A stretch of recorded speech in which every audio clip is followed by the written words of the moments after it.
what's low. Rescue hooks to rescue, Mayday! Get ahead, West. Bad Mayday, what's your location? Get the panel out of here, hurry up! We need radio silence, I need water in that 2.5 inch line. 48 inch water in a 2.5 inch line. To the rope, to the rope. 35 in the rear, 35 in the rear. Welcome to the Emergency Traffic Podcast. Hello, welcome to the Emergency Traffic Podcast, where we talk about firefighter and paramedic line of duty deaths to learn from these tragic events and potentially prevent them from happening in the future. I am Paul, and today I'm joined by my co-hosts, Doug and Dirk. Hi guys, how's it going today? Hey Paul, going pretty good. Enjoying some nice warm weather for December for us, and happy the Oilers are on a nice winning streak and back in the playoff picture, which makes my life less stressful and happier. Yeah, 9 games or something did I hear? I think 8, record's 9, so tonight they're going for 9. I mean, they're going to lose eventually, but we'll see when it happens, as long as they don't lose 9 in a row now. But yeah, so things are. Didn't they have a really poor start? Didn't they have a poor start to the year, and then now they're doing well? They were bad, and now they're back in the playoff picture, so it's good. That's cool. Yeah. Yeah. Family's all good.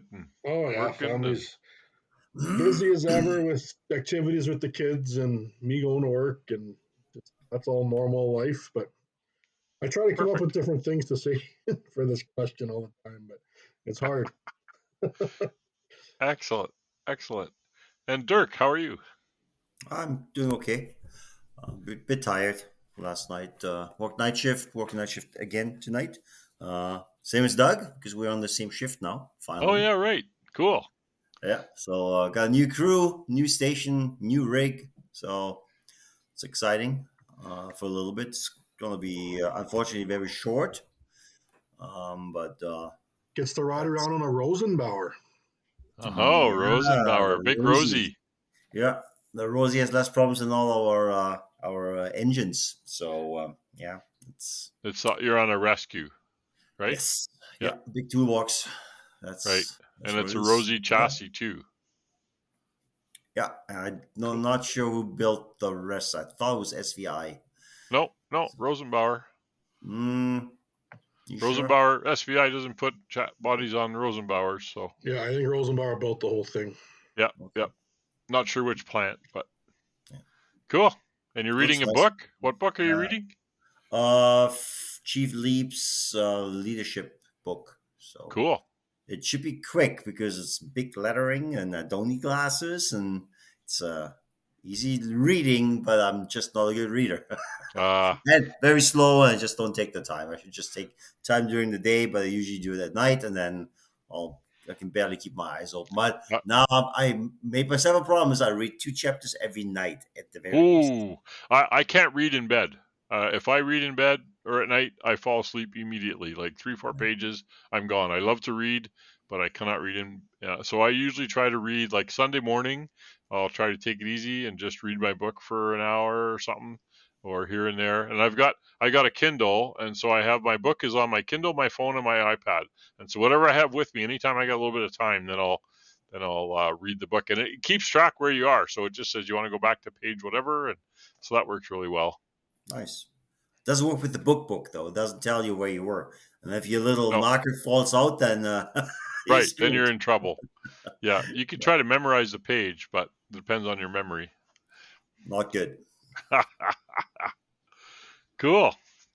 Well, I'm finally wrapped up my teaching here. I'm just marking my last assignments for the semester for the emergency management program that I teach in, and I'm been doing lots of ICS and stuff this month and working on the podcast. So trying to get ahead. I got some other episode scripts underway and trying to get ahead for the podcast for the next season. And the podcast is growing. We're getting a lot more people. We have 184% increase in listeners over the last year. And so that's good. Yeah, I had a couple of questions. It's like, hey, you guys still do the podcast? It's like, well, obviously you're not listening. Otherwise, you would know. Well, we did take that hiatus over summer, which was my fault, but it's good to be back at it. I don't think that's where they left off. No. Good. All right. Well, this week's incident, not that old, from December of 2010, a 47-year-old male and a 34-year-old male, both career firefighters, died when their roof collapsed during suppression operations at a rubbish fire in an abandoned and unsecured commercial structure. 19 other career firefighters from the same department were also injured in the collapse. The career fire department involved in this incident has 98 stations with just 4,300 uniformed members and serve a population of about 2.8 million people in an area of about 228 square miles. The specialty units consist of swift water, ice rescue, hazmat, and technical rescue teams. The department's members assigned to operations work a 24 on, 48 off schedule with 3 platoons. The department operates 24 battalions in 6 divisions. Fire department currently has 96 engine companies, 61 truck companies, 4 squads, which are heavy rescues, 2-piece companies, 1 heavy rescue piece, and a snorkel piece. If you know where that is, you can figure out where this. Well, we could have left it blank as a trivia question. 2 helicopters plus various support apparatus for high-rise, hazmat, and special operations. In addition to fire suppression, the hazmat mitigation, and special operations response, the fire department operates EMS division with 12 BLS ambulances, 59 ALS ambulances, support staff including EMS field officers. The department also operates aircraft rescue firefighting, or ARF, division at 2 airports within the city. They have a training facility that is in operation from 7 a.m. to 4 p.m. Monday through Friday. The training academy literature included training materials related to bowstring truss construction, lightweight truss construction, and steel bar truss construction. This will be important later. The fire department is rated as a Class 2 department by ISO. In the ISO rating system, Class 1 represents exemplary fire protection, and Class 10 indicates that the area's fire suppression program does not meet ISO's minimum criteria. ISO is an American thing, I think. Yeah, I included the description in there just because we don't really relate to it in Canada. I know lots of places they brag about being Class 1, but like LA City is Class 1. Yeah, lots of places put Class 1 on the side of their truck or whatever. Yeah. Calgary or somebody used to. The International Fire Service Accreditation System is another one, right? The state of Illinois requires that individuals complete a minimum of 180 hours of training certifying to NFPA 1001, the standard on firefighter for professional qualifications, Firefighter 1. This training includes fire apparatus vehicle operations, hazardous materials operations, technical rescue awareness, CPR and basic first aid, NIMS 100 and 700 certification, and completion of the National Fallen Firefighters Foundation course, Courage to be Safe. In addition, firefighters are required to complete and be certified to NFPA 1001 Firefighter 2, which is an additional 60 hours of training. That's basic big city NFPA level 1001 level 2, I think. Beginning in 2005, the fire department instituted a new requirement whereby new company officers receive 4 weeks of training that includes Management 1, Tactics 1, Instructor 1, and 1 week of departmental officer orientation and management training. Victim 1 joined the fire department in February of 1998. He had more than 12 years of firefighting experience at the time of the incident. He had received training in and was certified for Firefighter 1 and 2, hazardous materials awareness, hazardous materials first responder operations, hazmat technician A, emergency response to terrorism basic concepts, in addition to documented training completed each work shift. Victim number 2 joined the fire department in August of 2009. had previously worked for the city as a police officer. He had received training in and was certified for firefighter 1 and 2, hazmat awareness, operations, technician A, weapons of mass destruction, standardized awareness, ICS 100, introduction to the incident command system, ICS 200A, which is incident command system for single resources and initial action incidents. I think it's supposed to be IS 700A, which is the NIMS introduction course. National or IS 800A, National Response Framework, in addition to documented training completed each work shift. Victim number 2 was also BLS, an EMT. The incident commander joined the fire department in 1986, had more than 24 years of experience, had worked as a battalion chief for the last 5 years. At the time of the incident, was assigned as a relief battalion chief, so requiring him to fill in as needed. Basically, didn't have a home battalion, filled in one of the other 24 battalions when they were off. Certified fire service instructor 1, received training, was certified to firefighter 1 and 2, hazmat awareness, operations technician A, infection control, confined space and trench rescue awareness, passenger train emergency preparedness training, ARF training, in addition to the stuff he did every shift. He also received a Bachelor of Science degree in Fire Science Management that exceeded the department's new company officer training requirements.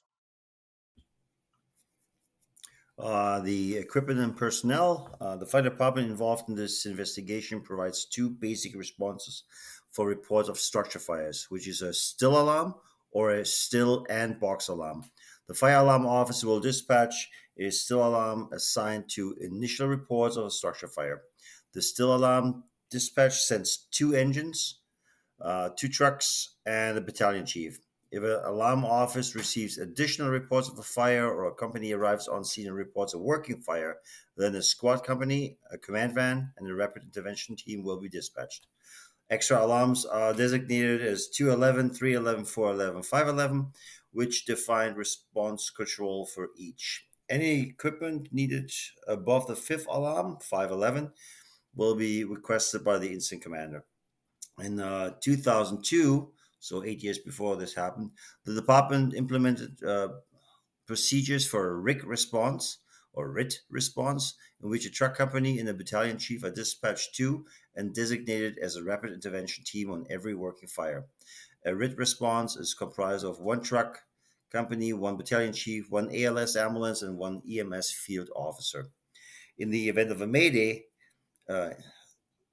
the protocol requires a still alarm to be upgraded to a still and box alarm, or if a mayday is transmitted and a still and box alarm, or add a still and box alarm, the incident is upgraded to a 211, so they make this an automatic second alarm. The fire was reported just prior to the 7 o'clock shift change, as always. Several companies responded with mixed crews consisting of 3rd platoon firefighters who were finishing their shift and 1st platoon firefighters just reporting for duty. This results in crew fragmentation among some of the first 2 companies. Some firefighters, both going off duty and reporting for duty, responded to the incident via their personal own vehicles. The department has officers, lieutenants, captains, and battalion chief who have a permanent assigned relief officer. Their assignment varies each shift based upon the staffing needs of the department or any given day. These officers move throughout the city to cover assignment due to leave, injury, or vacancy. Yeah, so good summary of the department. Obviously, a large metropolitan department. Lots of procedures and stuff to follow and resources and stuff like that. And then that whole 1st, 2nd, 3rd, 4th, and 5th alarm of automatic deployment. The personal protective equipment that the victims were wearing. Victim number 1 was wearing a structural firefighting turnout gear, pants, hood, coat, boots, helmet, and gloves. He was also wearing an SCBA and was found with his face piece on. It is not clear whether his pass device was sounding or not. Victim number 2 was also wearing full structural firefighting turnout pants, coat, hood, boots, helmet, and gloves. Victim number 2 was wearing an SCBA and was found with his face piece on. Firefighters interviewed by NIOSH investigators reported that victim 2's pass device was sounding at the time that he was found. Neither victim was carrying a radio at the time of the incident. The fire department's normal procedure was to assign 3 radios per engine or truck company. The officer and driver carry radios. The third radio is assigned during roll call at the beginning of the shift to a firefighter based on their assigned duties for the shift. Duties that might require a firefighter to carry a radio would include, but not be limited to, the hydrant officer on an engine company, ventilation or forcible entry, roof ventilation, elevator management at high rises, search and rescue, or other truck company duties. Each engine and truck carries a thermal imaging camera. The thermal imaging cameras were not used during the initial fire suppression operations at this fire, but they were used to search for the location of the firefighters underneath the collapsed roof. The weather at the time of the incident was overcast with approximate temperature of 22 degrees Fahrenheit and relative humidity of 82%. Northwest winds were recorded at approximately 10 miles per hour with gusts to 20. Firefighters on scene told NIOSH investigators approximately 4 inches of snow covered the roof of the building when crews arrived on scene. The first arriving crews encountered frozen water hydrants because it's 10 degrees below freezing. Delayed the establishment, because I remember 32 degrees. Dirk and Doug don't understand Fahrenheit, so. But the first arriving crews frozen hydrants, which delayed the establishment of a continuous water supply. Tell us about the building, Doug. The structure involved in this incident was a one-story commercial structure of Type 3 ordinary construction, originally built in 1926. City records listed the structure at 6,700 square feet. The structure was constructed with brick masonry walls and separated into 2 sections, the front and the back. The front section had a flat roof. The back section had a bowstring truss roof. The 2 separate roof types suggest the back section with the bowstring truss roof may have been added after the original construction. Parapet walls at the front and rear obscured the roof from street level. The front wall of the structure was adjacent to a major east-west street. The west wall and the front portion of the east wall were common to adjoining businesses. The building to the west was still in use at the time of the incident. An enclosed open courtyard was located to the east of the back section of the structure. The structure showed evidence of prior substantial renovation work with exterior doors and window openings bricked up, especially at the rear of the rear and courtyard areas. A 12-foot wide public alley was located directly behind the rear of the structure. The flat roof at the front and the bowstring truss roof at the rear both consisted of layers of asphalt rolled roofing covered with tar. The structure was located in an area that contained both vacant and abandoned buildings. The structure had been abandoned by the owner for more than 5 years and was formerly the site of a commercial laundry. The structure had never included a sprinkler system. It was reported that natural gas service to the building had been shut off in 2005. Electrical service had been shut off since 2009. In 2007, the City Department of Buildings cited the building owner for the deteriorated condition of the structure and ordered the owner to either repair or demolish the structure. When viewed from the street, the structure appeared to be in good repair, but the structure was open and unsecured at the alley and courtyard. An overhead roll-up door that fronted the alley was missing, and access doors to the courtyard had also been removed. The courtyard was overgrown with brush and small trees and had been used as a dumping area for rubbish and construction materials. The fire department estimated that there have been more than 50,000 foreclosures within the city in the past few years due to the depressed economy. Officials with the city's Department of Buildings reported that there are more than 18,000 vacant and abandoned structures within the city. Currently, there is no process for the Department of Buildings to notify the fire department whenever a hazardous structure is identified during normal building inspections or has been identified for demolition. In this incident, the building owners had been unresponsive to court citations. The Department of Buildings had not taken possession of the structure, and the structure was not marked as being hazardous. The structure had never been pre-planned by the fire department. So again, another, situation where we have this abandoned derelict buildings and it's caught in no man's land, if you will, between the city and the owners. Some recent efforts I found, just happened, an article that popped up on one of my social media feeds, was recent metropolitan cities' efforts towards vacant properties. Yesterday at City Council, the Community and Public Services Committee reiterated, this is another city, reiterated their commitment to the safety and the excellent work being done Fire Rescue Service Community Property Safety Team by ensuring that it's now a permanent program within the Fire Rescue Service. It was a pilot project that was launched in April of 2022 and comprised of fire safety code officers. They move forward as it has shown demonstrated success in reducing the risk of structure fires and unsecured vacant properties in another large metropolitan North American fire department. These fires carry risks to lives and property and this preventative work is extremely important to the community members and the fire service. Since its inception, and up to September of this year, 2023, they've inspected 593 properties that were known or suspected to be unsecured vacant properties.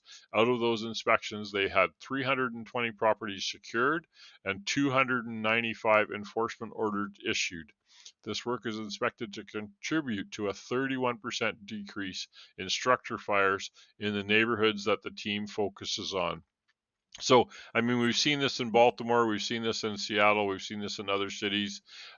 I think, was Breckenridge also a vacant building? Yes, it was.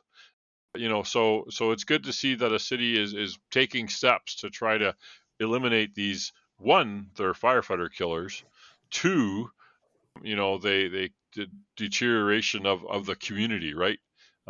So kind of interesting that popped up when I was writing the script for this. Yeah, it's an interesting program, and again, so successful and probably long overdue. The only not problem. The only problem I can see down the road is the boarding up. Doug and I, well, you probably know that too. Like, just because there's boards on it doesn't mean Right. people can't get in, right? That is one thing. And then so they issued what do they call them, enforcement orders. Well, Chicago did that too, and then the owner doesn't show up, right? So the follow up would be important, that any city actually follows through and then tears those things down without the agreement of the owner or whatever, or just take the property away from them. Like that, I think that is the biggest problem in general with all these dilapidated buildings, no matter where in North America, maybe in the world. It's just so hard to take that private property away from them just because they didn't take care of it. Which is funny, because I get a ticket if my grass is longer than 5 inches, right? Or I don't shovel my snow. But a dilapidated house in the neighborhood that is hoarders and squatters and maybe drug labs and all this stuff, and then there's like, there's nothing we can do about it. So I'm hopeful that this is going to help, but I'm also very skeptical. Yeah, that whole process of changing ownership to be from the municipality or from the owner to the municipality so that they can demolish it, that's where the delays are, and then we end up with these buildings. Like it said in this thing, the owner's been unresponsive to all citations. So then what do? You can't even, they actually should pass a law that, if there's a certain time that they don't get a response, the city just takes over. But it's hard to do that. Well, I think some places they say you have to tear it down, and if you don't, we will, and we'll put the bill on your taxes at the end of the year. But the same as shoveling your sidewalk or cutting your lawn, and they do that. But how do we get owners? Maybe these people aren't paying their taxes either, so maybe they don't care. I don't know. Anyways, when viewed from the street, the structure appeared to be a vacant structure awaiting a new tenant. Homeless persons frequently entered the structure through the rear. Just a few weeks prior to the fire, a person was arrested at the structure for burning wire that had been removed from buildings, burning off the casing probably to get the copper out of it. Yep. A large vacant commercial structure located just north of the public alley was formerly used as a manufacturing facility, and the fire department had been dispatched to the manufacturing site several times for small structural fires. This contributed to the confusion concerning the correct address, during the initial dispatch. The fire department's Office of Fire Investigations identified the origin of fire and concluded that the cause of the fire was open flame ignition of available Class A combustible materials in the form of rubbish. Probably trying to keep warm or just burning stuff for burning stuff. But it was cold, so it could make sense that it was vagrants or homeless people trying to keep warm in a shelter. The fire department estimated that they had more than 20,000 structures with bowstring truss roofs within the city. Bowstring truss roofs are easily identified by the arched or curved outline. The bowstring truss roofs became popular in the 30s. Prior to 1960, bowstring roof design was one of the most common designs for large commercial and industrial structures. Bowstring truss roof was commonly used in facilities such as automobile dealerships. We haven't done that one. Hackensack, New Jersey, I think, was the big one there in the 70s that everybody went, whoa, these things are dangerous. Bowling alleys, grocery stores, industrial complexes, wherever large open floor spaces with limited interior supports were needed. The curved top chord members were made by either sawing straight lumber into curved shapes or laminating multiple smaller pieces bent over a jig to the desired shape. The bottom chord members were typically constructed with large straight lumber members joined with either wood or metal bolted splice plates located near mid-span to achieve the required length. The top and bottom chord members were fastened together at the truss ends with U-shaped steel heels or end shoes bolted to both chord members. This is relevant in that night. In Canada here, every small town probably had an arena, hockey arena, with a bowstring truss roof. So if you Yeah, want to know and what they all look the like, go find your hockey rink, and that's what it looks like. yeah, and all the old grocery stores and stuff like that. I remember in Calgary, at the North Hill or the mall north of my place by the hospital, the Safeway probably had a bowstring truss roof too. Dirk. Yeah, it might be just coincidence, but there's a couple cafes in the city, brand spanking new buildings with ultras. Yeah. It looks beautiful. Like when you're in there, it looks fantastic. I was just surprised. These things have sprinklers though nowadays. Yeah, Hopefully, exactly. Oh, but it just seems to be coming back, at least for I don't know, yep, for exactly. for those kind of places. By 1968, the lumber industry standards had established a reduction factor of 0.55 to relate to the tensile strength to bending strength. This is important. Current building codes have increased this factor to 0.60, meaning that the allowable tensile strength design values are only about 40% of those listed in early codes. Thus, all trusses constructed prior to the 1960s have a common code deficiency. The bottom chord members may have inadequate tensile strength to support the code prescribed loads. So they can barely support themselves if they were built before 1960. So something to watch out for with bowstring truss roofs. When I was reading the reports, I thought this was an important point to remind people of. Per department procedures, this is the actual call now. Following companies were dispatched to the initial report of a structure fire to the time of collapse. So they had a still alarm, which I think Dirk talked about before. It was engine 72. Now all units were staffed with a driver, 3 firefighters, and a lieutenant. So they had big staffing. Tower 34. So they had engine 72. And Tower 34. Now, some of them had mixed platoons because remember it came in at shift change. So Tower 34 and Engine 126 both had mixed platoons, and so did Truck, which was just a straight ladder, no basket. Also had Truck 49 had mixed platoons, and then Battalion Chief 23 was the initial alarm. And because they called it a working fire, they set a writ alarm for it. So Truck 16, Squad 5. This was a heavy rescue, officer and 5 firefighters and a 55-foot snorkel with 2 firefighters, because Chicago's always been the home of the snorkel. The first snorkel was a Pittman 55-foot boom that they started using, and they said, "Hey, that's a cool thing to build," and they started buying a whole bunch of snorkels. And snorkels actually came out of Canada. Pittman was a company in British Columbia. It was for picking fruit. They built these things, Pittman or Trump. and eventually got taken over by Snorkel, and was very popular all across North America. Everybody had a Snorkel, and then there was an amalgamation with Snorkel LTI, Simon Snorkel, I mean, from the UK, and now, of course, we don't see any Snorkels anymore. The company died with the whole American LaFrance merger and stuff like that. And really, all we have for articulating platforms now is either Bronto or Rosenbauer. I think in North America, that's probably the only two that we're seeing, except for Vancouver bought the Clubman from France, I think. But anyway, so Squad 5 was a heavy rescue and a snorkel. Battalion Chief 18, ambulances 22 and 50, an EMS field officer, which sounds like a supervisor, a command van, a nice command post for people to work in.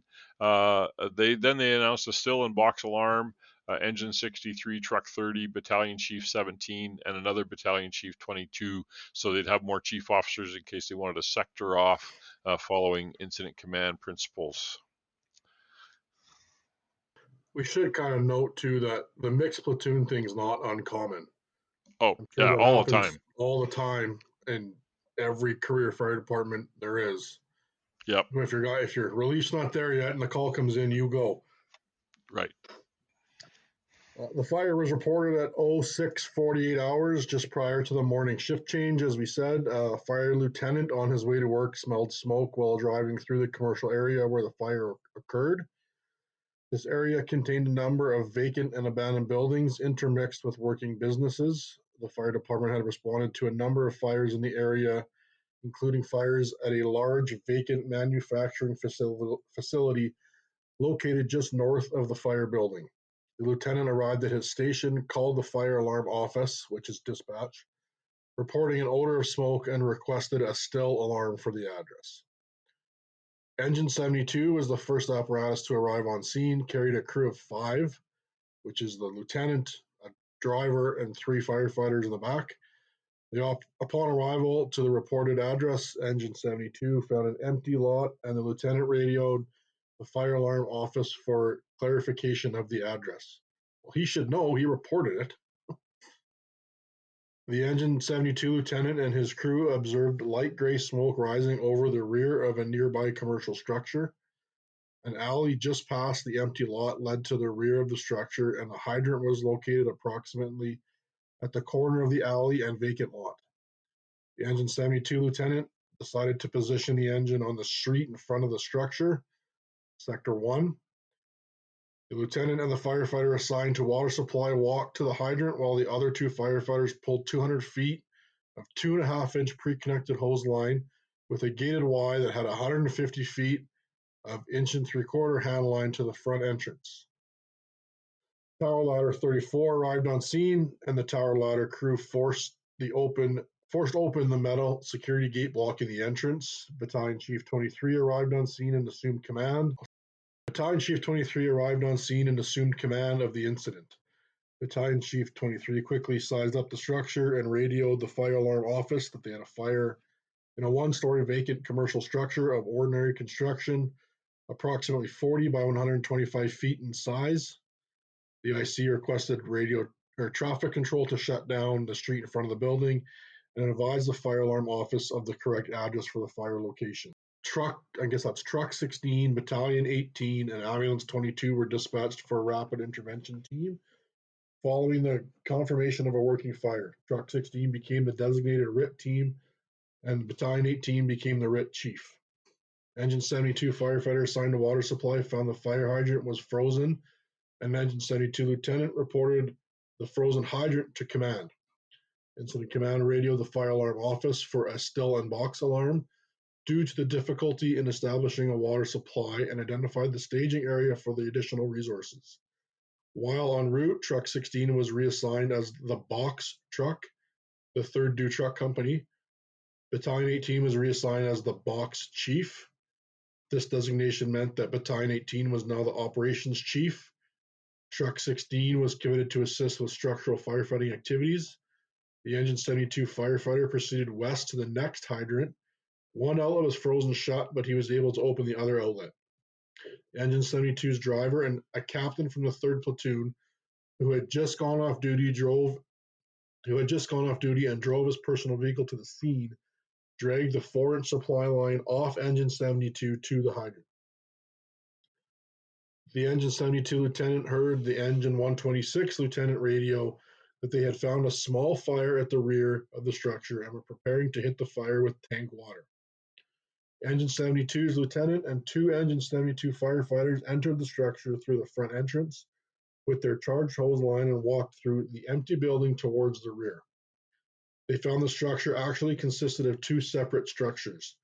The Engine 72 crew maneuvered the hose line through the front structure into the walkway, separating the 2 structures, and then entered the dilapidated rear structure that was strewn with rubbish. The Engine 72 crew observed a small amount of fire burning on the floor and observed that a number of bare wall studs were burning from floor to ceiling level. The conditions inside the structure included good visibility with little smoke. Many firefighters reported to NIOSH investigators that they could see through the structure from front to rear, and many firefighters did not don their SCBA face pieces or go on air. The Engine 72 crew did not observe any fire burning overhead. In some parts of the structure, the 2x12 roof joists could be seen overhead.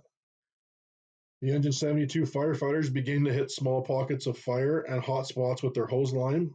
The Engine 72 firefighter on the nozzle briefly stopped to don his face piece and go on air because the hose stream hitting the floor was causing smoke, steam, and debris, which was affecting his breathing.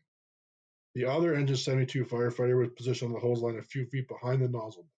The department uses the term pipe man for the firefighter that has the nozzle and heel man for the firefighter backing up the pipe man. After water supply to Engine 72 was established, the Engine 72 hydrant firefighter donned his SCBA and proceeded to follow the hose line through the front entrance on Sector 1 to meet up with his crew.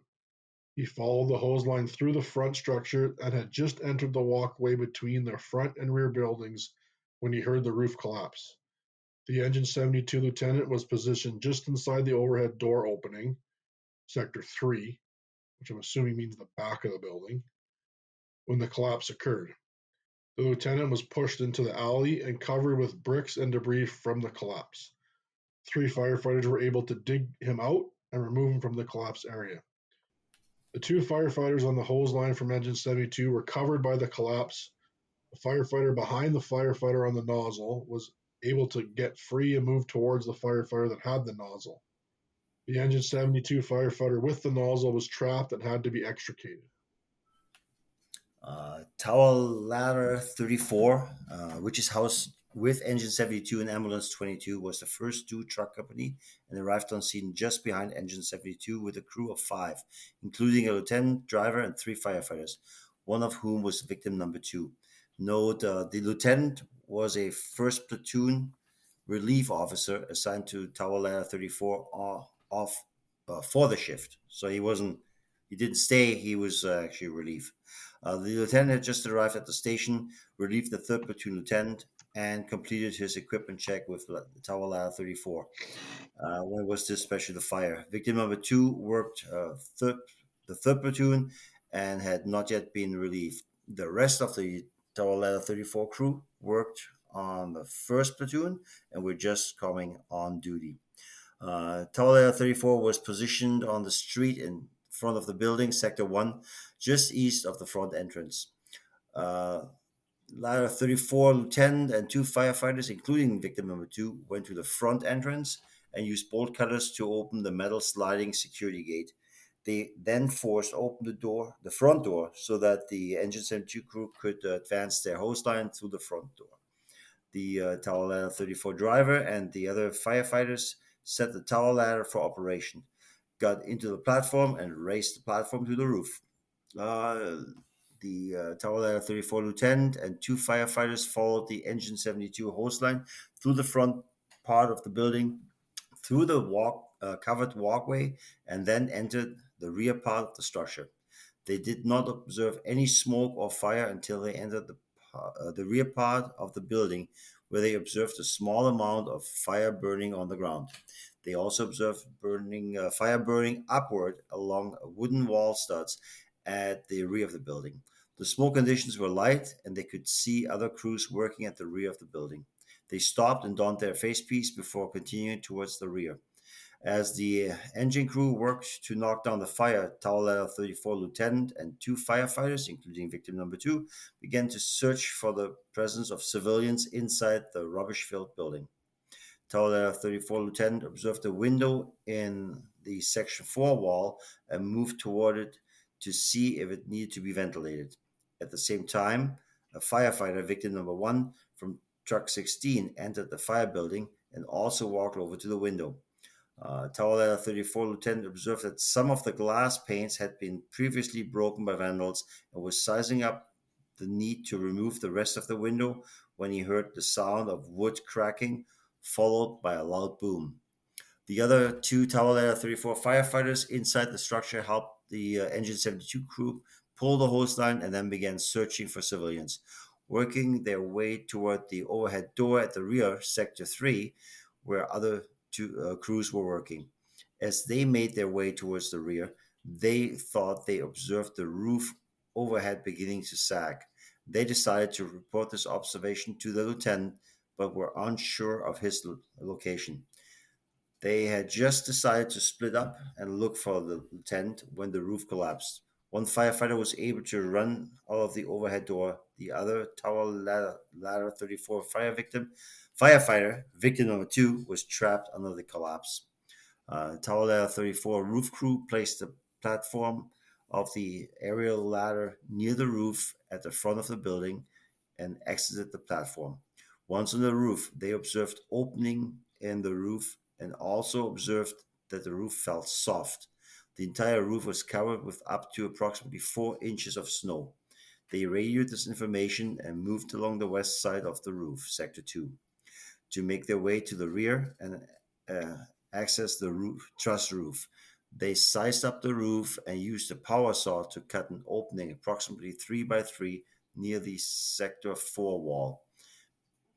By this time, the lieutenant and the 2 firefighters from Tower 49 had climbed to the roof using the 20-foot ground ladder in the alley.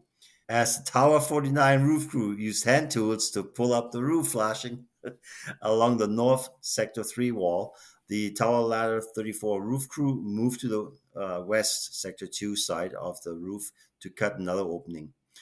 Tower Ladder 34 driver had made one cut about 5 feet from Sector 2 wall when the roof collapsed underneath them, dropping them to the ground. Now we're talking about Engine 126. Engine 126 was the second 2-engine company and arrived with a crew of 5, including a lieutenant, driver, and 3 firefighters. The lieutenant worked first platoon and had relieved the third platoon lieutenant. The driver and firefighters all were finishing their third platoon shift. Engine 126 drove east past the structure to Sector 1, turned down the side street, and then back down the narrow alley to size up a vacant factory building that had been the scene of several previous fires. The Engine 126 crew heard the radio traffic from Battalion 23, sizing up the fire building, and also the radio traffic about the frozen hydrant. Engine 126 backed down the alley to the rear, Sector 3, of the fire building, and then repositioned west several feet to be out of the potential collapse zone. The crew observed light, hazy gray smoke. What appeared to be a rubbish fire could be seen through the opening where an overhead door had been removed. The crew immediately began to pull their standard pre-connect 200 feet of pre-connected 2.5-inch hose lines with a gated Y that had 150 feet of 1 inch and 3/4 hand lines attached to one side of the Y. While the lieutenant walked through the overhead door, opening to size up the structure, Engine 126 lieutenant observed that most of the fire appeared to be rubbish or trash fire on the ground, and that there were also a few 2x4 wall studs burning. A firefighter from Engine 126, responsible for the water supply, walked down the alley and turned north to find a hydrant. The 126 lieutenant told the other 2 126 firefighters to stay outside the structure, and they began to hit the fire using water from the engine's 500-gallon tank. Engine 126 lieutenant heard radio traffic about the roof being soft and spongy. He discussed the radio traffic with the incident commander as they determined that the spongy roof was the roof on the front of the building, Sector 1, and not near the rear of the building, Sector 3. Lieutenant 126 climbed the ground ladder that Truck 49 had raised to the roof so that he could observe the roof conditions.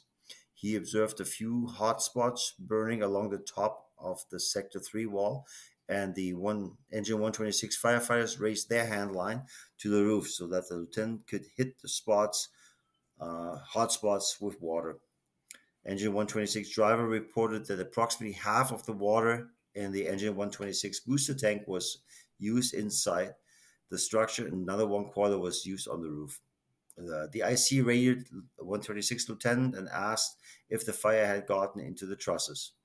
An uncovered scuttle hole was located in the front near the Sector 3-4 corner, and the lieutenant stuck his head down inside the scuttle hole to observe the conditions of the trusses. He did not see any fire burning in the trusses and told the BC that he did not see any fire.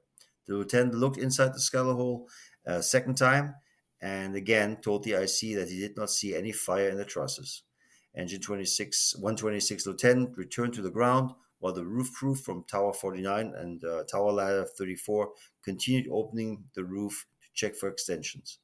The IC reported to Irish reporters that his operational plan was to go a defensive operation as soon as 126 engine established water supply to the rear of the structure. The Engine 126 lieutenant was on the ground walking towards his crew near the overhead door opening when the roof collapsed. The Engine 126 lieutenant was buried by bricks from the Sector 3 wall up to his waist. The Engine 126 firefighter was finishing the hydrant connection when he heard the mayday over the radio. He ran back to the structure to assist with the rescue operations.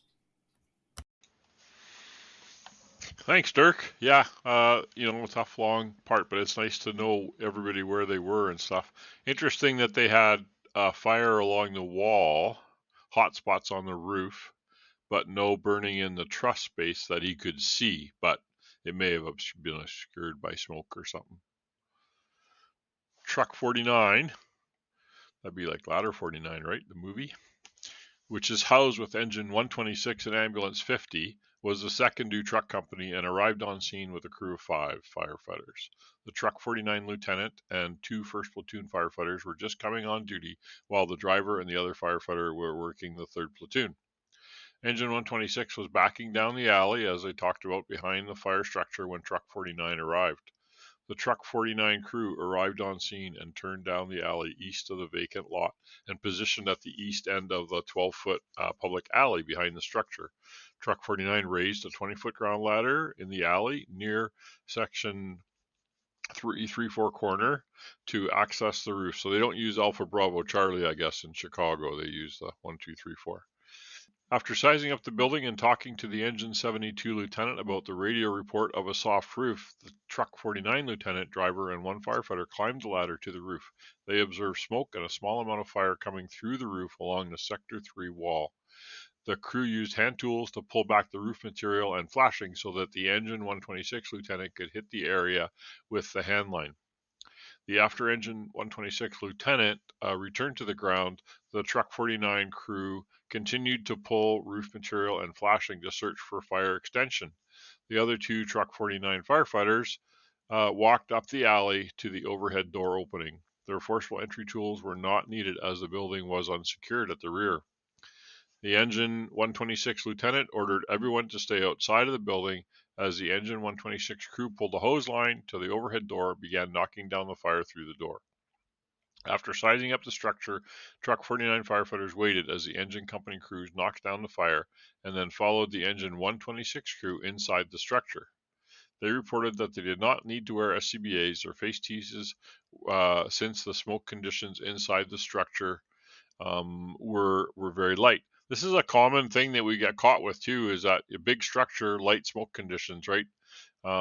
That's happened in that auto dealership or the auto parts place in Oregon, and other fires that we've investigated. The Bryan, Texas, I think the Knights of Columbus Hall, again, a big structure, so it doesn't look that bad.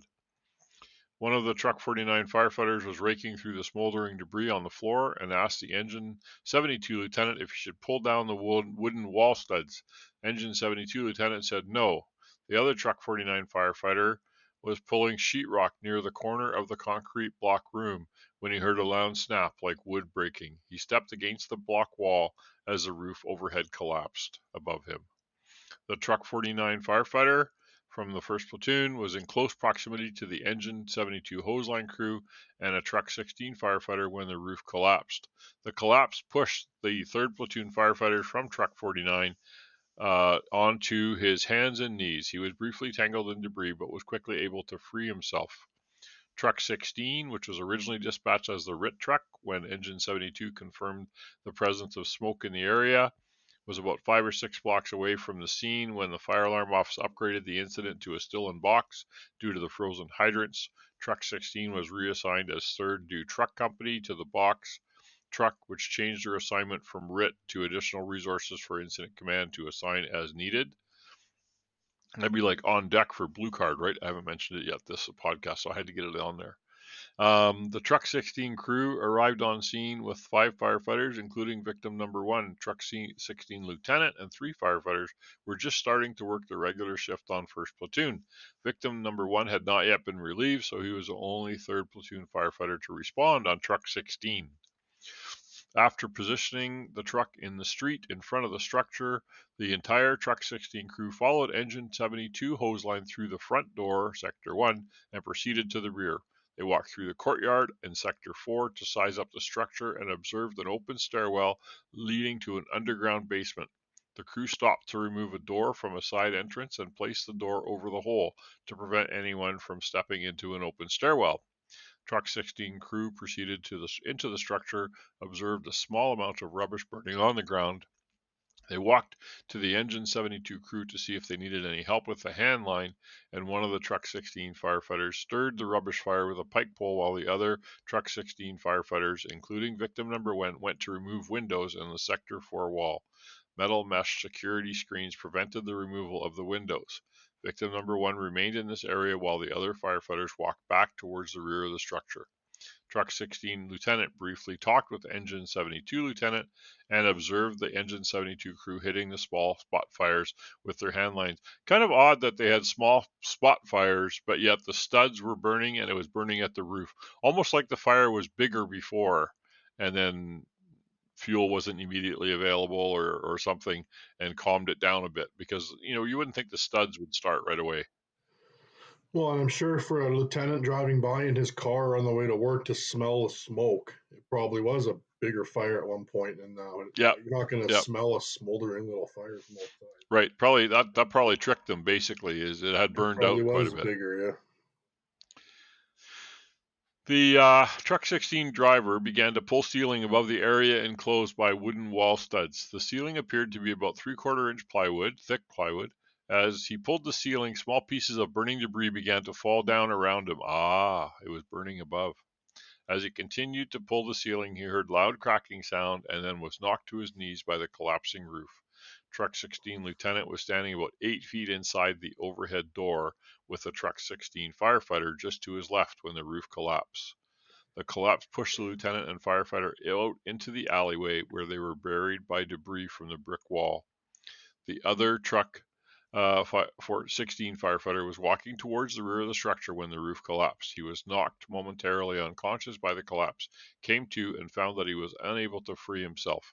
He had a radio, but did not think to radio a mayday. He heard rescue crews digging through the debris, so he waited to be rescued.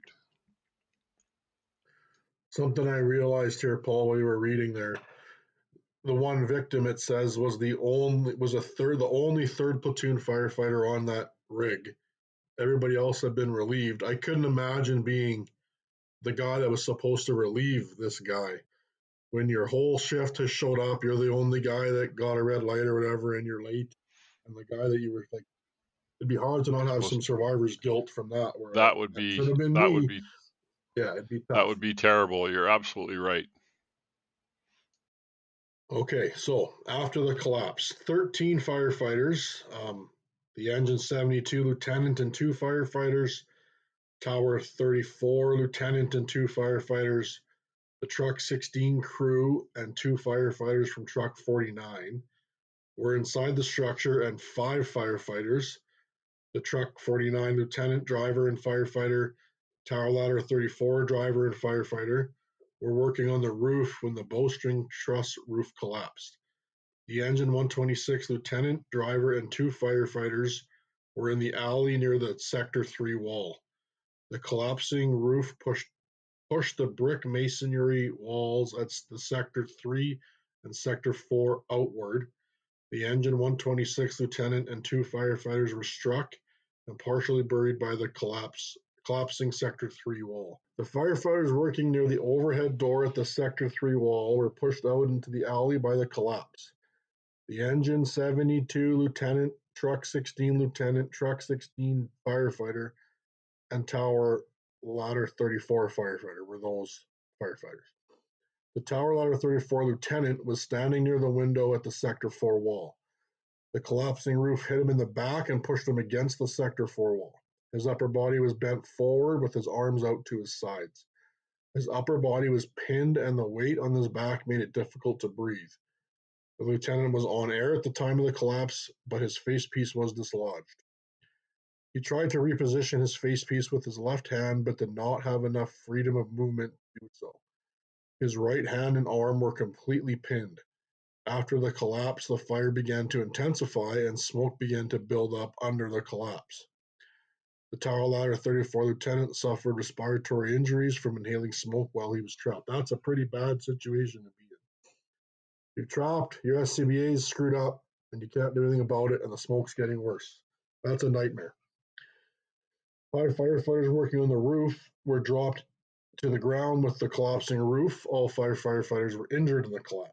At the time of the collapse, victim number 1 was to the right of the tower ladder 34 lieutenant near the Sector 4, Sector 1 corner, or the Delta Alpha corner.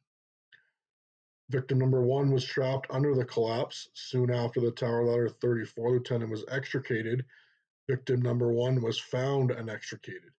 He was transported to an area hospital at approximately 07:24 hours. The truck 49 firefighter who was working the 3rd platoon was pulling ceiling near the corner of the concrete block room when he heard a cracking sound and he heard someone yell that the roof was coming down. He stepped in against the block wall and was pushed to his knees by the collapsing roof. He was momentarily entangled in the debris, but was able to quickly free himself. The collapsing wall was partially supported by the concrete block wall, creating a lean-to along the block wall that was approximately 3 to 4 feet high, extended a few feet toward the center of the structure where the roof had pancaked down onto the floor. He turned on his light and called Mayday on his radio, but he did not identify himself or his location. He started to crawl forward and was able to crawl along the block wall under the lean-to until he reached the east or Sector 4 or Delta exterior wall that had partially collapsed. He saw the tower ladder 34 lieutenant to his right and saw that he was pinned. He could hear the sound of firefighters digging through the rubble from above. He found an opening in the Sector 4 wall and was able to crawl out into the courtyard. He briefly talked to firefighters digging to free the tower ladder 34 lieutenant. He could not return to truck 49 through Sector 3 because of the debris pile, so he walked through the front building, Sector 1, and down the side street to the alley to the rear of the fire building, where he located his crew. 5 firefighters were working in close proximity to the area enclosed by the wooden wall studs west of the concrete block room. The engine 72 firefighter working the nozzle was closest to the Sector 3 wall. The collapsing roof pushed the engine 72 firefighter down into a crouching position. During the interview with NIOSH investigators, he referred to the position as a baseball catcher's position, so a squat. His head and shoulders were pinned by the collapsed roof so he could not move, and his facepiece was dislodged. He began to yell out for help, and the truck 30 crew, along with engine 126 lieutenant and firefighters, began to dig the bricks of the roof material around his head. Engine 72 firefighter backing up the engine 72 firefighter with the nozzle The truck 49 firefighter and the truck 16 driver were knocked to their knees by the collapse. The other truck 16 firefighter was knocked unconscious and fell to the floor. The truck 49 firefighter and the engine 72 firefighter heard the nozzle man from engine 72 calling for help, crawled toward his location. The collapsed roof was suspended about 2 feet off the floor in the area. The truck 49 firefighter had to remove his SCBA harness and mask to crawl forward. The engine 72 firefighter was to the right of the truck 49 firefighter as they crawled forward. The truck 49 firefighter was the first to reach the engine 72 firefighter and tried to move debris from around his head as the firefighters above worked to free him. The engine 72 firefighter cut the shoulder straps on his crew member's SCBA harness. The truck 49 and engine 72 firefighters were able to remove the SCBA from the pinned firefighter's back, which freed him. By this time, the truck 30 crew and other firefighters had enlarged the opening enough that the pinned engine 72 firefighter was able to wiggle his way through the opening to the outside. The truck 49 and engine 72 firefighters talked with the engine 126 and truck 16 lieutenants about other firefighters who might still be missing. The truck 49 firefighter told the truck 16 lieutenant that he had seen the truck 16 driver crawling towards sector 1. The truck 16 lieutenant said that the other truck 16 firefighters were still missing, so the truck 49 and engine 72 firefighters crawled back under the collapse 12 to 15 feet where they found the truck 16 firefighter who had been working near the corner of the concrete block room. The truck 49 and engine 72 firefighters worked to free the truck 16 firefighter and assisted him back to the hole where he was able to crawl outside. The truck 16 lieutenant told the truck 49 and engine 72 firefighters that a truck 16 firefighter, victim 1, was still missing. The truck 49 engine 72 firefighters crawled back under the collapse a second time and used their lights to search again, but they did not see any other firefighters. They did hear a pass alarm sounding to the west. The truck 49 and engine 72 firefighters returned to the hole and crawled outside. They did a lot of work there, considering they were already trying to fight the fire, and now they were in a collapse, and they got themselves out, and they went back in to find people, and they went back in like they were working their butts off there. Yeah, that's why I kept this in the whole report, because it really shows the work they had to do and explains the situation. As when Phoenix did all that Mayday training, they found out that really it's the other crews that are in there with you that are most likely to know where you are, what the situation is, and stuff like that. And so it was too bad they had so many firefighters in the collapse area. But at the other hand, it was good because they were able to rescue each other out and help each other. Now, tell me, do you guys carry something that will cut the SCBA off your partner? I don't know that I would have the tool in my pocket that would do that. They used to, but in 30 years, never needed it. So, no. I think I used to carry a knife. Yeah, I used to have a knife it was actually, I think we talked about this in the Cologne incident, where the guy got tangled in the rope. Right. And the hose. And after that, there was a whole bunch of different, like scissor kind and knife kind of rescue tools. And it's actually standard equipment on all German SCBAs now that they have some sort of a cutting device on them.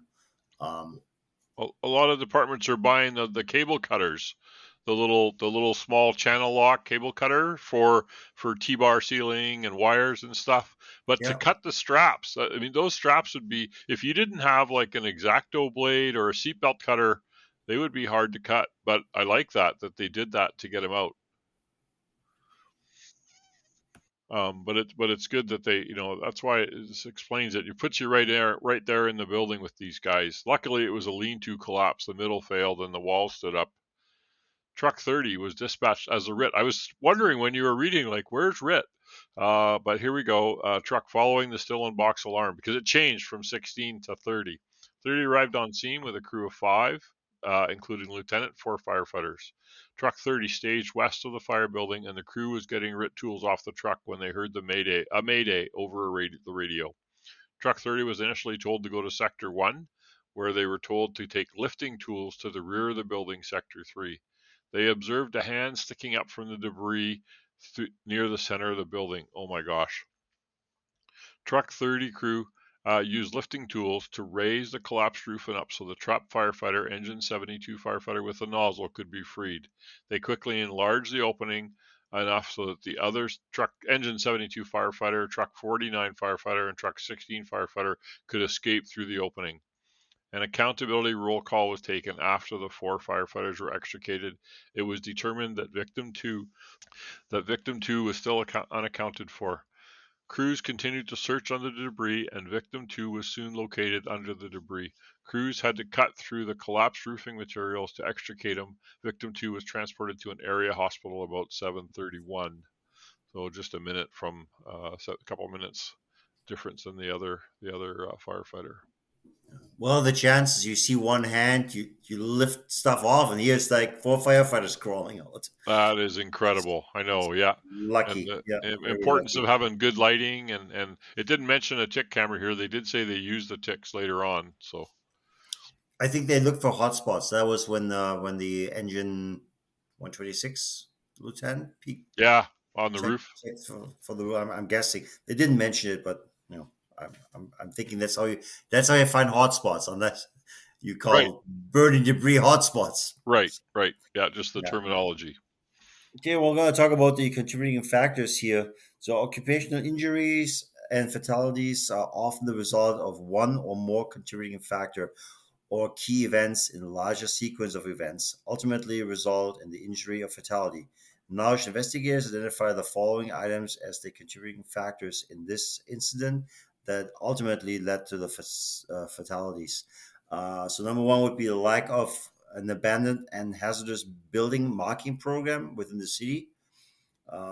Vacant and hazardous building information not part of the automatic dispatch system. Dilapidated condition of the structure. Dispatch occurred during shift change, resulting in fragmented crews. I don't think it's as big of a deal that they tried to make this year. Yeah, it's pretty normal. Yeah. Well, the only thing I can see is it creates a little bit of confusion for like an officer. Who's on my truck, right? And you don't know who's here, who's not, and that's the only kind of the accountability by name that would be a problem, right? So especially because weather conditions. A big city like this might have like a printed riding list where this is my roster, but you don't have your list isn't right, or like it. Not that in a collapse it really matters who is under there, but it creates a little bit of confusion for people. Yeah. Oh, absolutely. Yeah. Another factor was weather conditions, including snow accumulation on the roof and frozen water hydrants. And not all firefighters equipped with radios. 2010, trying to think, I don't think everybody had a radio at that point. I remember only having the driver and the officer having one. It's interesting that in Breckenridge in 1991, that was one of the key factors they said, is that people didn't have radios. And here we are in a major metropolitan city, progressive, big aggressive fire department, and still they only had 3 radios for a truck of 5. So the staffing's there, but the equipment maybe wasn't. Yeah. So let's talk about the recommendations here. So recommendation number 1, fire departments and city building departments should work together to identify and mark buildings that present hazards to firefighters and the public. Fire department should work with city and local authority to develop and implement a strategy to identify, mark, secure, and where possible, demolish unsafe structures within their jurisdiction. We mentioned this earlier, Paul, when you talked about this program there, you read about the IAAI and the USFA Abandoned Building Project conducted by the International Association of Arson Investigators and the U.S. Fire Administration is one example of a program that can be utilized to aid and assist the firefighter safety and health by identifying, marking, and removing unsafe structures. In this incident, the fire department responded to a structure that had been abandoned for more than 5 years. The building was not marked with any type of sign or warning information that identified the potential hazards. When viewed from the front, the building appeared to be a vacant building in good repair, awaiting a new tenant. Businesses located on the same block were open for business. In 2007, the city's Department of Buildings (DOB) cited the building owners for the deterioration condition of the structure and ordered the owner to either repair or demolish. I think we mentioned this right at the beginning of this podcast. So the structure had been in a judicial process for several years. There was no formal process for the DOB to mark dangerous abandoned buildings, and there was no process for the DOB to notify the fire department when hazardous buildings were identified. The fire department did have a process in which the fire department notified the DOB in writing whenever the fire department identifies hazardous structures. So it's basically, it worked only one way. The fire department informs the city building department when they found one, but the other way around, it obviously didn't work. And really, this in 2010, maybe not. Today, with Active 911 and I Am Responding and the other software programs, it's super easy to put an X on buildings in the program on Google Maps or some sort of a warning sign. I mean, we were doing this for solar panels or oxygen in the home, but of course, in 2010, we didn't have that iPad in the truck kind of thing. You might have had a mobile data terminal, but it was more just a text thing. So it's probably easier in smaller towns and cities, right? I mean, we're talking about a big major North American city here, and just the sheer numbers of vacant structures. It, even if you start, I mean, it will take years till you catch up on all we those saw the same buildings, right? in Baltimore. Yeah, I mean, they Yeah, couldn't afford to buy the signs. You know. yeah. I Bottle mean, like a bottle of spray paint could do the job too, right? Yeah, exactly. well, it's a lot of money when you're thinking, what's an iPad? $1,000, $500? I don't know. Times 150 fire apparatus, that adds up. And you always talk about taxpayers, Paul. The taxpayers are going to be like, they don't need iPads on every fire truck. They don't need good tires on their truck. My grain truck doesn't have those. It's they're not. Ah, no, I said you don't need fancy striping No. and fancy stuff. That was a dig at Clearwater. How they said you don't I need know. fancy tires, Look but at Vancouver. They just got their proposed budget cut by $1 million, and 3 months ago they got delivery of their new electric fire truck, which is at least double the cost of a regular fire truck. $1 million, and that extra $1 million for the truck. Like, how is that stupidity? my It point came though from is another budget, but that's a topic for Oh, another podcast. my okay, all It right, my was the point is environmental, right? my point is when you're city council and you're dealing with homelessness and you're dealing with crime and shootings and transit and yep, whatever, yep. and then the fire chief says, "Hey, I'd like to buy 200 iPads, iPads for every please." truck. Yeah, They're gonna yeah, be like, "Get lost. You guys can just yeah. get there on your." You know what I mean? That's my point. Yeah, I know. You think of Detroit. Remember that video with Detroit, and it showed how they were getting alarms, like the fax machine didn't print anymore, but when it went off, it would click a can over that would hit a bell, that would hit a something else. They hit a pot, so they'd know there was a call, right? Because yeah, I know. You're right. Mark that down. I said you're right. Recommendation number 2, fire departments should use risk management principles at all structure fires, and especially abandoned or vacant unsecured structures. While it was recognized that firefighting is an inherently hazardous occupation, we all know that, and established fire service risk management principles based on philosophy that greater risks will be assumed when there are lives to be saved and the level of acceptable risk to firefighters is much lower when only property is at stake. As retired New York City, your favorite department, Doug, FDNY, Chief Vincent Dunn states the following: when no other person's life is in danger, the life of the firefighter has to be a higher priority than containment. He also writes, when protection of life is at the highest goal of the fire service, great. When a life is clearly threatened, when there's no risk too great. At most fires, however, lives are not clearly endangered. At most fires, then the priority of firefighting is the protection of firefighters' lives. This incident occurred in an area of mixed commercial use. Vacant, abandoned, and unoccupied buildings were intermixed with businesses still in operation. The fire department reported that they had responded to numerous fires in vacant structures in this area. The fire occurred in a building that appeared to be in good condition when viewed from the front, but was in a dilapidated condition. The front entrances were guarded by metal security gates, while the back was wide open with entrance doors and an overhead door missing. Vagrants commonly entered the structure, and just weeks prior to the incident, a person was arrested at the structure for removing and burning wiring. The unstable nature of this building, apparent poor condition of the roof, and inherent deficiencies in the structural support system construction created operational risk profile that could not be readily identified through the conventional size up by arriving and deploying company and command officers. The first responding officer, as well as the incident commander, needs to make a judgment to what is at risk, people or property. This will help determine the risk profile for the incident. Many firefighters stand by the notion that all incidents are people events until proven otherwise.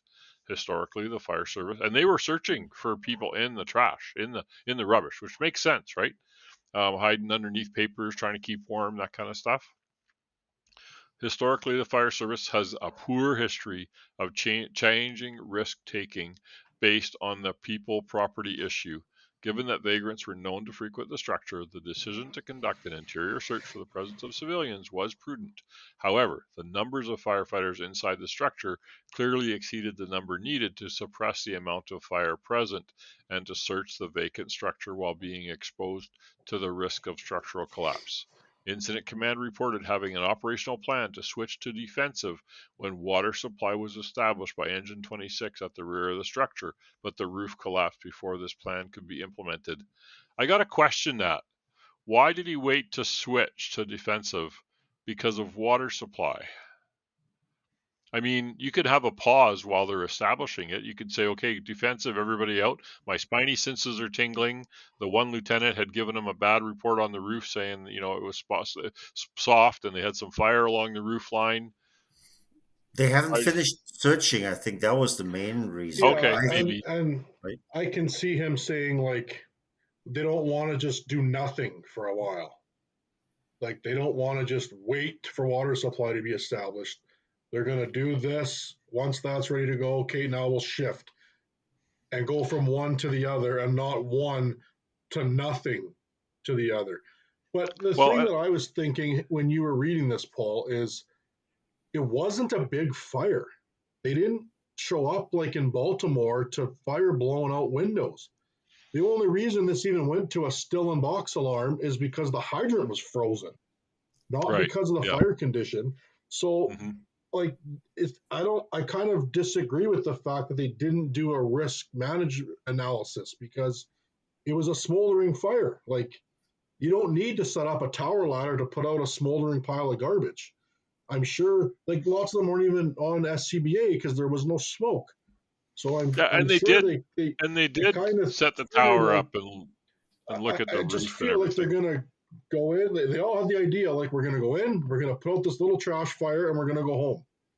They didn't think. And we are questioning, well, the fire must have been bigger at one point and damaged things in the roof structure. Well, they had no evidence of that on a size up.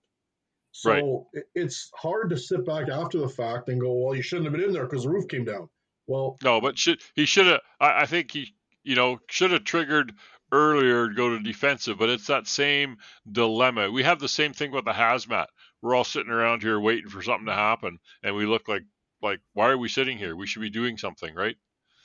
I think the problem there is, Paul, the incident commander was sitting in his truck, nice and warm and cozy. He didn't get his ass out to do a 360 and then see, this thing is really dilapidated. Let's get everybody off the roof and out.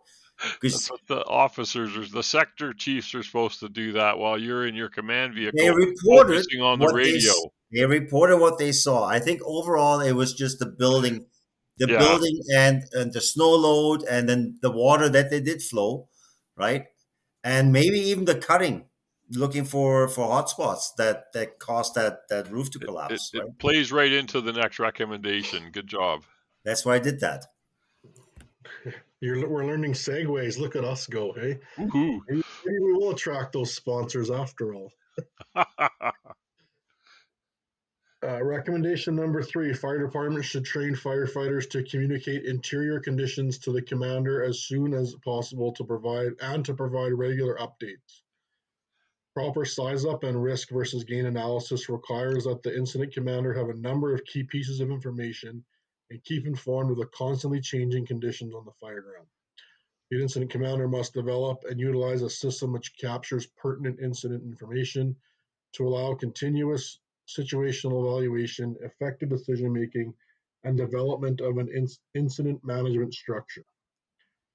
Paul's all-time leader of the world, Chief Bruncini stated that the critical fireground factors, including interior and exterior conditions, are among the many items that the IC must consider when evaluating tactical situations. These items provide a checklist of the major topics involved in size up, decision making, and initiating operations, the review and revision. The IC deals with these critical factors through a systematic management process and creates a rapid overall evaluation, sorts out the critical factors in priority order, and then seeks out more information about each factor. The IC must train and prepare through practice to engage in conscious information management. Incident factors and their possible consequences offer the basis for a standard incident management approach. During this incident, roof crews reported conditions observed on the roof, and this information was considered by the IC and company officers at the scene. However, no interior condition reports were broadcast over the radio to the chief officers or other firefighters during this incident. Verbal exchanges between the interior crews and company officers took place, but this information did not impact the tactics being used. Sort of like Shirley Towers, where command didn't really know what was going on inside because stuff was communicated between the crews, but it wasn't communicated to IC. You think, Paul, when the roof crew said the roof is spongy, that should have been the moment when to go defensive and pull everybody out? Basically. I mean, the interior doesn't really matter, the conditions on the interior, when the roof is spongy. Yeah. Right? But he was looking at a building that didn't look dilapidated, and he thought that was the front roof. It said something about that. But no, you're right. It's like that would have been the trigger, the alarm, the spine. And that's probably why he had that plan. We're going to go defensive as soon as we get water. Yeah. Recommendation number 4, department should consider providing battalion chiefs with staff assistants or chief's aides to manage information. Here we go again, and communication. The chief's aide, staff assistant, or field incident technician FIT is a position designed to assist the incident commander with various operational duties during emergency incidents. The chief's aide is an essential element for effective incident management. And we've seen this how many times as well, right? Recommendation number 5, provide all firefighters with radios and train them on proper use. In September 2003, NIOSH released the document, Current Status, Knowledge Gaps, Research Needs Pertaining to Firefighter Radio Communication Systems. It is critical for firefighters to communicate with one another within a structure and units operating outside the structure, regardless of building construction. The best way this can be done is when crews are separated or in trouble is through the use of personal portable radios. NFPA 1561, Standard on Emergency Service Incident Management System, Section 2.3, Emergency Traffic, I had to throw that in there, states in Section 3.1 or 6.3.1 to enable responders to be notified of an emergency condition or situation when they are assigned to an area designated as immediately dangerous to life or health. At least one responder on each crew or company shall be equipped with a portable radio, and each responder on the crew or company shall be equipped with either a portable radio or another means of electronic communication. The fire department involved in this incident typically uses 3 radios per apparatus. The company officer, the driver, and engine companies, the hydrant firefighter who's not in the building, initially anyway, on truck companies, the firefighters responsible for forcible entry and entry at the rear carries a radio. During this incident, only 5 of the 13 firefighters inside the structure at the time of the collapse were carrying radios. Following the collapse, only 5 of these firefighters reported to NIOSH investigators that he radioed. Only 1 of the 5 that had radios actually called a mayday. Command didn't even know the collapse had happened because it happened at the back. So to me, that's you need radios, and we're getting there. Yeah, I would venture to guess that most firefighters in North America have radios today. I mean, this is 13 years ago. This one happened. I would bet. Hey, we should put a poll in. Do each of your firefighters carry a radio? I'll put a question in the. Especially on a major urban department, I'd bet they do, and most smaller cities or volunteer places, I think, do too. The NFPA 1561, when was that established? Because guaranteed that wasn't the case in 2010. Oh yeah, I'm sure it was. Did it say? Hang on. No. 1561. December 2003. That's the NIOSH released the document, but right. NIOSH and NFPA, that's two different. I'd have to look it up, but right, yeah. So because they changed those standards or add them, right? Yeah, and but I'm sure if this NIOSH report mentions it, then it was relevant at the time. Yeah. Well, it's also finances, right? I mean, as we said before, and I remember Chief Rick Lasky was saying, look at the fire chief's rims on his pickup truck. They're fancy, and the firefighters don't have an individual radio. There's something wrong. Exactly. Right? I was teaching blue card for a very wealthy rural municipality in Alberta here. I was at a rural station teaching blue card for them. I had just helped them buy a $2 million ladder truck, and they didn't have a RIT kit. And I'm going, what do you mean you don't have a RIT kit in this station? Oh, no, we can't afford it. Like, what? Like the SCBA and the mask and the stuff like that. Well, that's ridiculous. You just bought a $2 million fire truck. And then I thought I better shut up. But, and they're spending money on blue card, which I don't disagree with. But at the same time, nice rims are important too. Nice rims. Yeah. Got to have nice, shiny rims. Recommendation number 6 is fire departments should develop, train on, and enforce the use of an SOP that specifically addresses operations in abandoned and vacant structures. So 1999, Worcester, Massachusetts, cold storage fire happened, which we've done an episode on, so go listen if you haven't. It was a vacant cold storage building. Firefighters entered to search for a homeless couple reported to be in the building. 2 firefighters became disoriented, and others went to their aid. 6 became trapped and died in the fire. The homeless couple was long gone after the fire began. According to the NFPA report, vacant building fires, 31,000 structure fires on average reported in a vacant building per year. I'm assuming that's in the United States. Fires in vacant buildings, which defined by the NFPA report as any building that was unoccupied and without a tenant, including but not limited to abandoned buildings, have become a matter of increasing concern as the economy has weakened. So it's probably even worse now. These fires resulted in an average of 50 civilian deaths, 141 civilian injuries, 4,500 firefighter injuries, and $642 million in direct property damage per year. This is 2010. I'm sure it's even more than that now. The joint IAAI and USFA Abandoned Building Project Program report cites the NFP estimates that 6,000 firefighters are injured every year in vacant or abandoned building fires. Which proves we should go in there and search. Because if the 50 civilians and 141 were injured, that means they were inside the abandoned structures. So there is a reason for us to at least try to get a search done. Yeah, if conditions that are present to you are favorable for that. Which I'm just trying to poke the bear here. That's all. He's going through some pages there. He doesn't even know what to say. 1561 came out in 1990. Paul's version of conditions that are unfavorable for search are like a candle wick is burning. I see some flame that's not No, going. you guys are terrible. There's a piece of plywood on the wall on the window that's not going. I'm sure there's buildings that are lived in that are not in great shape in many 100%. parts of the 100%. world, right? Yeah. Yeah. So anyhow, Yeah. but Doug, you were saying with this one, the SOPs. We just had this in Baltimore, right? When the department sent out the bulletin on how to respond to these abandoned buildings. So we did a podcast on that one. Just shameless plug. Okay, number 7.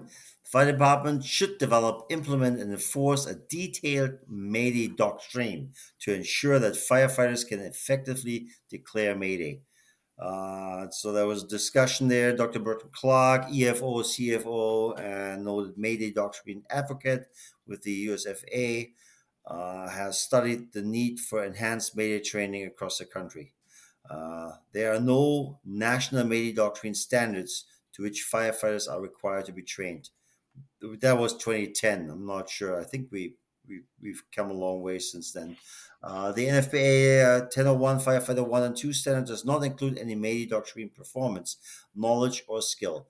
The word Mayday is not defined or referenced in the standard.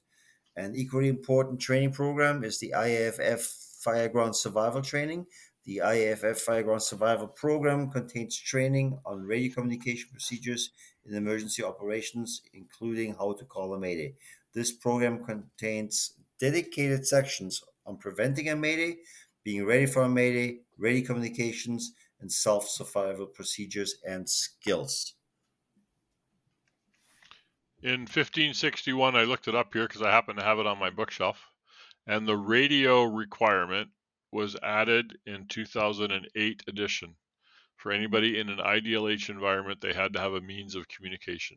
So just before 2010. 2 years. So Yeah, again, call. big department takes a while, right? And most departments cherry pick which NFPA standards they want to follow. No, really? Never noticed that. I heard about that. Mr. Chevron. Sure. Don't know. I couldn't come up with any department right now, but nothing says you have to follow any of them. Only the lawyers. Only the lawyers. Yeah, only the lawyers. The argument is it's a North American Fire Protection Agency is an American institution. But, so as Canadians, no. If we follow a standard, if Canada doesn't have one specific for that, we follow a standard. We could pick a European standard or New Zealand standard for firefighting, and there was nobody could say anything, but we would have to follow industry's best practice. And for us, we get the trucks from the States, our equipment from the States, our oil and gas comes from the States. So yeah, we should follow that. And it's the basic standard, right? It's not the top notch, like this is what you have to do. This is just, hey, this is a recommendation, right?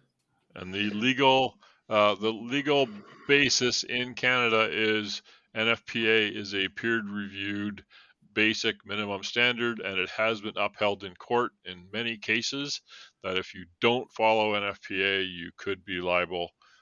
So even though it's not law, like you say, you can be held liable for not following it. So depending on the circumstances.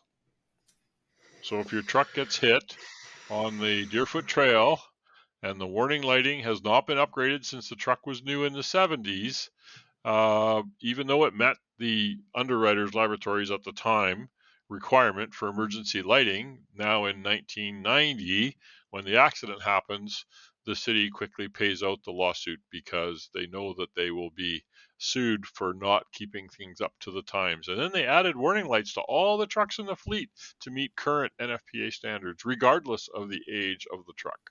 And not be wanting to be devil's advocate, but then sometimes the city just does the math, right? Like, yep. I'd rather pay you and not make changes to whatever procedures, trucks, equipment, than spending the money on the equipment. So they consciously make the decision purely based on taxpayers' recommendations to save some money. Risk management.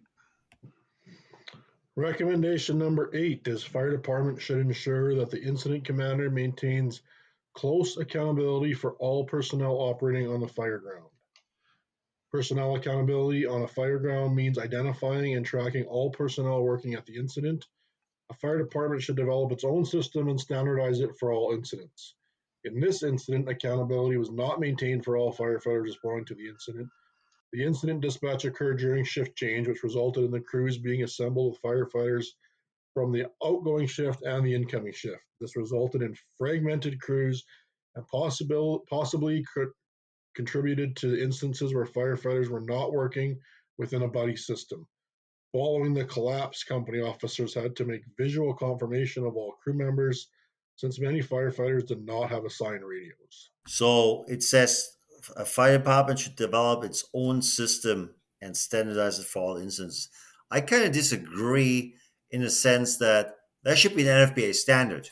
There should be a basic guideline of this is how accountability in a volunteer department / career department should look like, so that at least somebody has an idea and not just making shoot up as you go, right? So I that's what I think should be done, but that's just my personal opinion. It's hard to tell everybody to use a certain system, just like the chevron on the back of the truck should be yellow and red.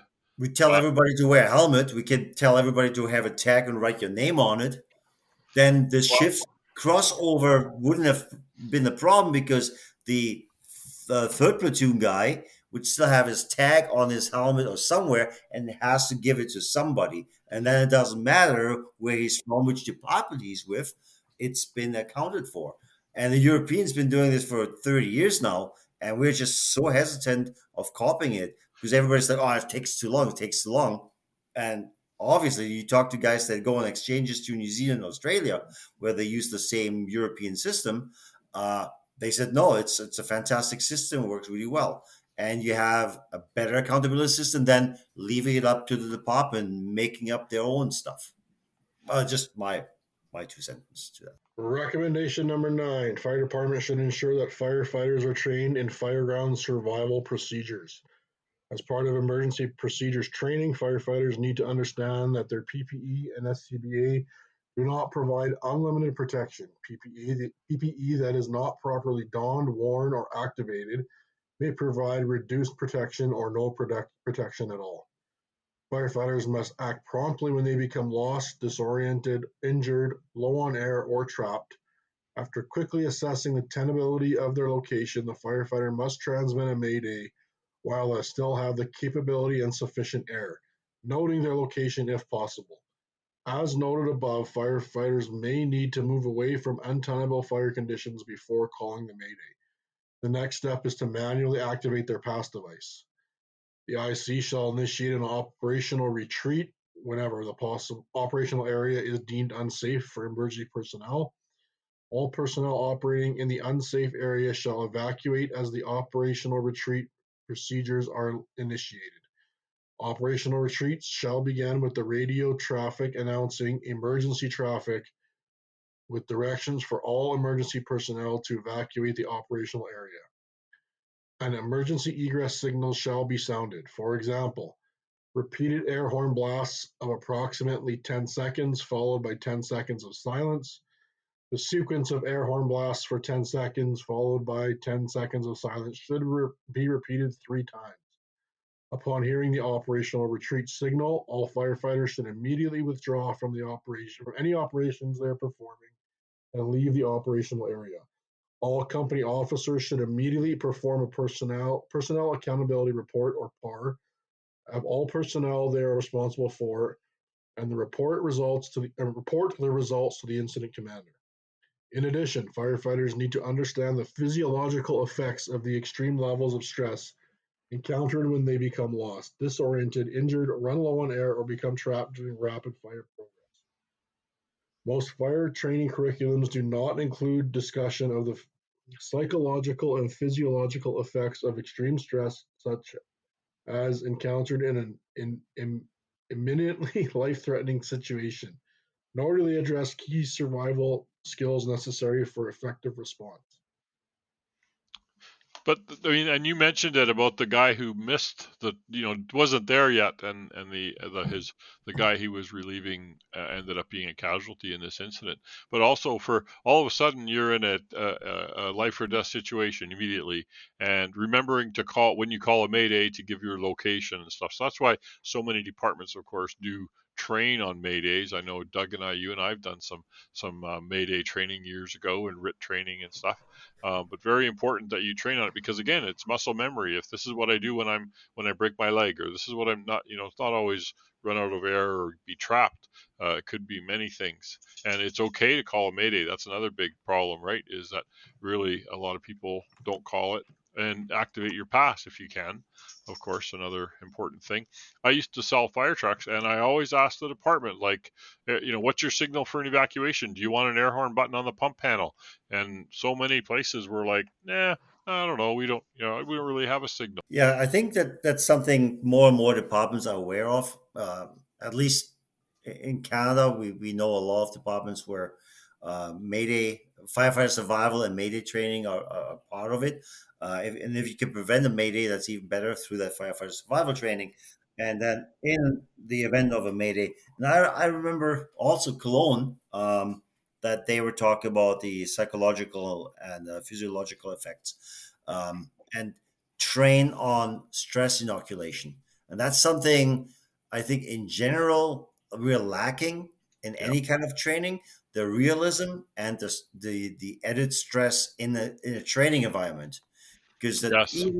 even the stress you create there is not the same as the real thing. But we kind of trying to not stress anybody out, and training is supposed to be fun and super safe to our health and all this stuff. So I'm thinking, like, that's something we should still improve on. While the firefighter survival and the Mayday training, I think it's getting there. It's getting better, right? I've seen both sides of that coin, Dirk. Of course, I visited the fire station in Carsrule when I was at the Mets plant, and we visited the fire station. We went downstairs in the basement, and they had a fantastic confined space or SCBA search. You crawl through the tunnels, and they were monitoring you with motion sensors all the time. And they could make it dark, they could make flashing lights, they could make smoke, they could make noise, music, whatever in the room to increase the stress level, which was awesome. And yet you don't see a lot of that here. You see a few of those Draeger simulators or whatever, but to increase that stress. But at the same time, we had that fatality in the States somewhere, or Ontario down east. They had a guy in the tunnel, with the wires hanging and stuff like that. And the instructors were yelling at him and goading him on and stuff. And this person suffered a medical emergency, and they couldn't get him out quickly. So I agree with you, but it needs to be done safely, so that if there's an emergency, we can deal with it. I mean, all you got to do in that little tunnel boxing is make the lid hinged, and you can immediately get at the guy. But a lot of places, don't do that. And Adding stress is easy. Put a timer on it. yeah, for sure. That's Yeah, already stress, right? sure, but like you put a timer on it, and if I take too long, what? Like, big deal. Oh well, right? It's not the same kind of stress. Play music, strobe lights, whatever you want. There's still part of it where you're like, I know this is just training, and if something goes wrong, I'll be okay. Where Absolutely, because it's training and it has to be okay. when you're in the real deal, there is no like, okay, time out. Let's reset here. Like, it's still going to be more stressful. Oh yeah, absolutely, Doug. I'm not arguing that, but right now we're trying to take all the stress away and make it fun and educational. At the very least, there's that extra stress you put on during training to hopefully react properly. And sure, we can make it more stressful by making it more dangerous, but that would be You guys remember counterproductive a training. movie reference here? I'm a submarine movie fan. Crimson Tide. Remember Crimson Tide? Gene Hackman and Denzel Washington. And there's a fire in the kitchen or something. And as the fire has just been extinguished, the captain says, okay, great time to do a drill, right? We got a lot of stress going on. And Denzel Washington loses his, and comes down and yells at the captain for doing that, saying, no, the fire wasn't quite out yet. And, and the captain's going, well, it's a great time to do a drill when we have something unplanned going on. So anyway, moving on here. Recommendation number 10, ensure all firefighters are trained to understand the hazards associated with bowstring truss construction. Comprehensive training, of course, is an important aspect of safe fireground operations. Both officers and firefighters need to be aware of different types of building construction and their associated hazards. As we noted previously, bowstring truss roof systems may suffer from a little-known phenomenon. I did not know that until I read this report, in that any ones that were built before 1960s have a common deficiency. The bottom chord members are inadequate tensile strength to support roof loads allowed by codes. And this building had another roof load, being the snow on the roof, 4 inches of wet snow. This incident had been vacant for years, abandoned by the owners. Citations, concerns with deteriorated truss members. They had found rotten truss members. Deterioration due to the roof due to water. Penetrated mortar joints in the walls. It's likely that a number of factors contributed to the roof collapse, including the condition of the structure and the snow, plus the weight of the firefighters, which you mentioned, Dirk, working on the roof, ventilation, fire suppression activities. The department's training literature included training materials related to bowstring truss construction, lightweight truss construction, and steel bar trusses. But we can't say it enough, and that's why it was a good one to point out to people, is beware of the construction, especially with older buildings. And modern buildings too. The lightweight construction in modern buildings is another one where we have to be careful with. Recommendation number 11, fire department should ensure firefighters wear a full array of turnout clothing, PPE, appropriate for the assigned tasks while participating in suppression and overhaul activities. There's no evidence that anything would have changed here. This wasn't a problem. It's just that many firefighters were not wearing their SCBA during the fire, they engaged in firefighting without their SCBA. Some firefighters reported opening their SCBA cylinder valves to activate their pass device, which was good, at least. Victims were found with their face pieces on. It is unclear whether victim 1 pass device was sounding when he was found. Victims number 2 pass was reported to be sounding, and in fact they heard it, and that's how they found him. Another great discussion, everyone. I can totally see not putting on your face piece when there's no smoke and it's a little smoldering fire. And it's cold out, so it's going to fog up. Yep. Especially if it's a real moist cold. Well, I think lots of people have the attitude of like, I'll put this on when I need it. When it's a lot of smoke and And then you get the other departments where put it on when you're in the truck, and then of course you get out and you can't see a thing. So that only works in Florida, I guess, eh? Yeah, maybe. Or California, or somewhere where it's warm. Arizona. Good. Yeah. Right on. Okay, guys. Thanks a lot. Thanks for listening to another Emergency Traffic podcast. We appreciate your interest. Hope you find them interesting and informative. Give us a like or a thumbs up. Give us some feedback, any opinions. You can follow us on our social media feeds, on Twitter, Podcast Traffic, or Facebook page, the Emergency Traffic Podcast. Be safe out there. Stay low and go. See you at the big one. All right. Doug's got to go to work. See you later.